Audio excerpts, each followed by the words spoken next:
It's my great honor to speak with Senator Housley today. I have known Senator Housley since May of this year. In May 27th, we, the Chinese community member at Woodbury, held a meeting for anti-data desegregation. Senator Housley came to the meeting and had a great talk there. And today is our other great opportunity to know Senator Housley, and also for Senator Housley to get more support from our community voters.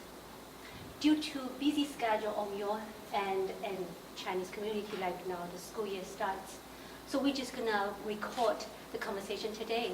But we'll share what we learned from Senator Housley today through a lot of social medias, like Chinese newspapers, Asian newspapers, YouTubes, and WeChats, and many more other social media.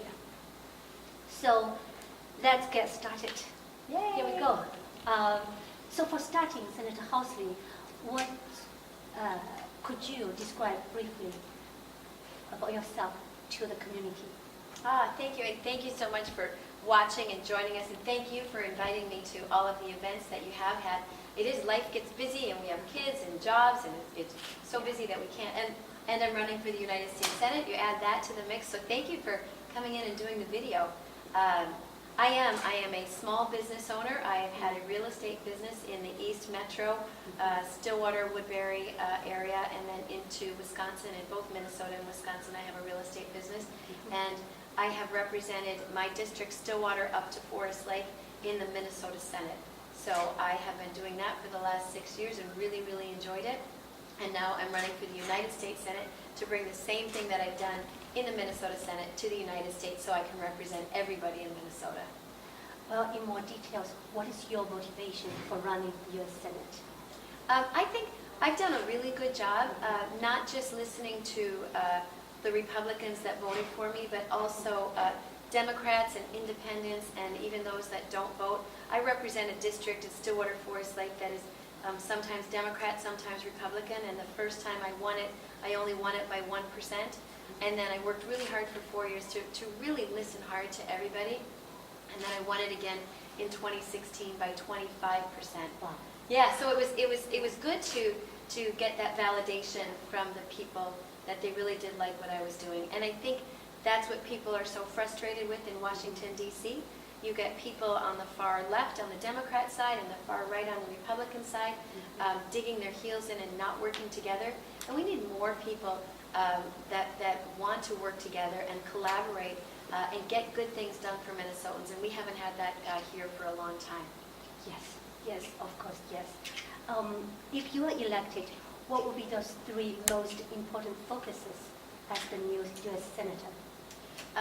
And this all again comes from listening to the people here in Minnesota. What is it that they want? Because what we want could be something completely different than what the politics should come from the grassroots, from the ground up. And the most important thing that I heard, I got to spend 12 days at the Minnesota State Fair and listen to thousands of people. And the most important thing on everybody's minds is health care. Our health insurance premiums and our deductibles here in the state under the failed Affordable Care Act, which turned out to not be affordable.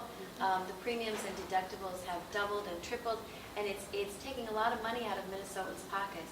So we really have to reform our health care, open it up to party lines to buy our health insurance like we buy our car insurance, let the market work, and we can really drive those costs down, because that's number 1. Number 2, jobs in the economy. That is still extremely important to everybody. Of course it is. It's jobs. We all want jobs. We want to be able to put food on our table for the families. So making sure we keep the economy going the way it is. And then immigration is still a very big deal. Immigration and trade. So those are the 4 things. And then what I've specialized in the Minnesota Senate, taking care of our elder population and our most vulnerable, our seniors. That has always been a priority for me because we all have parents, and I think we need to do a better job here in the United States of taking care of our seniors. So that's my passion. Yes, yeah. So about you talk about the health care, then what is your policies on tax cut if you're elected? On the jobs and tax tax, cut? yeah. Yeah, I think It is really working, and not everybody agrees with the president's style, but the policies that he put in place here for everybody across the United States really are working. We have the lowest unemployment that we've had in 18 years. Our job creators are creating jobs. We have so many, we actually have more jobs than we have people to fill them.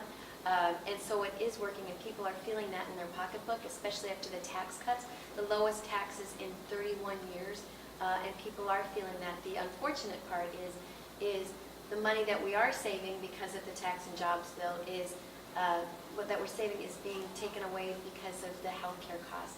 So it was really great to get the tax and jobs cuts, and especially of companies who had money hidden overseas, bringing it back into the United States and creating more jobs. So it is working. We need to continue more of those policies to create more jobs.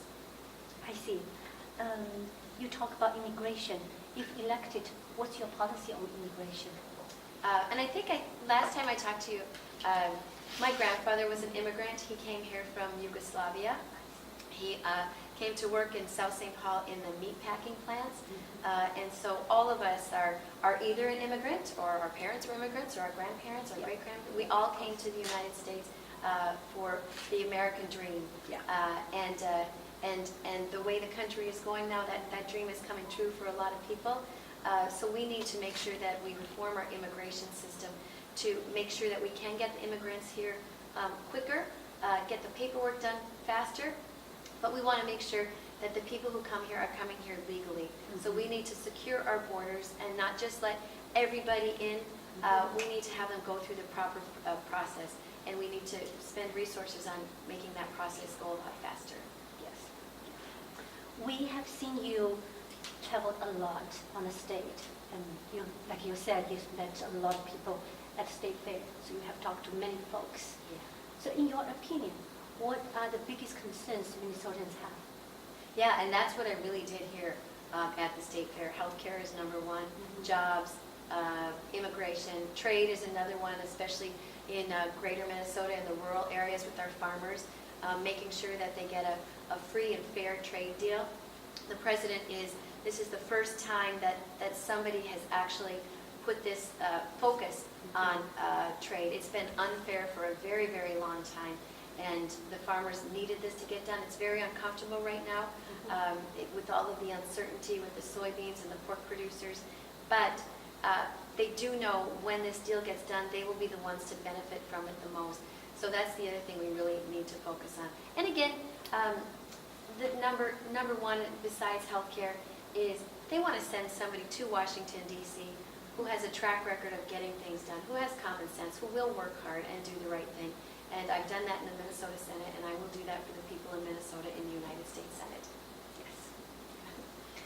Your opponent for this U.S. Senate seat is Tina Smith. What's the biggest differences between you and Tina Smith that the voters should know? I think a really big difference is Tina Smith has been a political operative her whole career. She has never owned a business. She has never signed the front of a check in addition to the back of the check. She doesn't know what it's like when you're in a recession and your business is losing money, because she's always had a government job and just been behind the scenes. So it's a really huge difference. We have differing opinions on healthcare. We have differing opinions on taxes. My opponent wants to tax everything you make and spend it as quickly as she can. And I'm much more fiscally conservative, and you shouldn't spend more than you have, and you can't keep coming to the voters and taking more of their hard-earned dollars. So Minnesotans are going to have a real choice November 6th on a political operative to a small business owner who gets something done. That's me. Yes. Let's see. Here, there's one question we are particularly concerned about. That is the education system and this troublesome ethnic data desegregation law. If elected, what's your policies on education? And we talked about this at the event in Woodbury too. The ethnic desegregation law is absolutely not the way to go.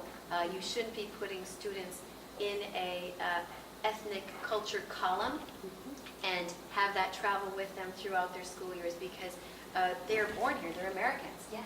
And they should be treated as Americans. They shouldn't be Asian or Chinese or what have you, or Somali. They're born here, they're Americans, and that's the column we all should be in. So to have that done with the Department of Health or Department of Education is disappointing, and we need to work to fix that. Thank you. Yeah, we need to work hard on that. We need to work hard Yeah. on that. Yeah. Then, what's your opinion on the current education system in Minnesota? Nobody knows better what is best for our own kids than the people right there in that community. First, I think the parents know what's best for our kids, and then the local school districts, the local community, the local administrators, not Washington, D.C. And I don't always think the state knows what's best because the state is so diverse. If you go, schools in Minneapolis and St. Paul are much different than schools in Woodbury and Stillwater and up on the Iron Range or in Marshall, Minnesota, or in Thief River Falls. Only those people in that school district know what's best for those kids. So that's where decisions should be made when it comes to educating our students at the local level and with the parents and the community. Strongly supporting that. Yeah. We're on the same page. We are very much, yes. Thank you so much. Oh, you're the best. Thank you so much. Thank you. And thank you guys. We'll see you soon. Vote November 6th. See you. Vote for Karin.